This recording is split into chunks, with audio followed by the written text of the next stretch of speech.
for joining me on today's tip of the week. Today we're going to be talking about posting insurance refunds in TotalMD.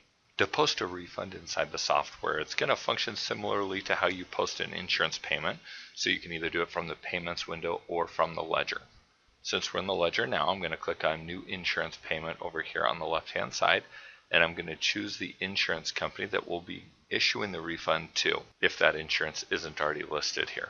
If we want to write the check number of our check that we're cutting back to them, we can certainly do that. And here in the amount section, we'll post the amount that we'll be giving back to the insurance company. So in our case, we'll say $45. And then we want to make sure we check the refund box. When a normal payment is posted in here, the negative sign does not show, but once we click the refund box, it does. I'm going to go ahead and click distribute, and it's going to take us to the patient whose ledger we were in, and you'll see this box here that says refund. If you'd like to, you can create a code called insurance refund, or again, it could just be an insurance payment. It's just instead of an insurance payment that we're receiving, it's an insurance payment that we're making back to the insurance. I like to have a code called refund. If you don't already, you can simply right click in here, click new, and it'll allow you to set it up.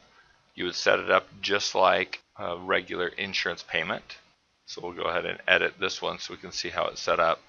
So this is no different at all from how the payment is set up. We'll make sure that the type is insurance payment check, since that's likely the way we'll be refunding the insurances with the check. Then we'll just choose the one we want to put the refund on. So in this case, we want to add the refund here to this charge, and it's going to be $45. Once I tab over or click off, then this $45 will be added to the remainder as opposed to subtracted like it normally would be with an insurance payment. So go ahead and click up here. You can see now the balance went from $0 to $45. You also notice that the payment amount in here is not a negative, even though it was in the previous screen. That's just the opposite of how it normally is. So normally when you're posting a payment, the previous screen shows a positive amount, and in here it shows a negative. So it can be a little confusing, but don't let that confuse you.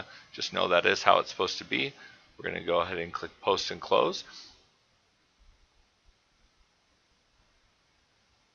We can see our refund listed here. We can see it is green because it is a payment, but it is a different color green from our normal payments because it is a different type of payment.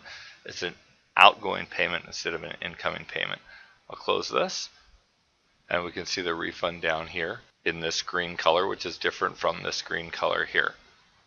And now we can see that the total for this particular line item is $45, which can now be billed out to the patient. It's as simple as that.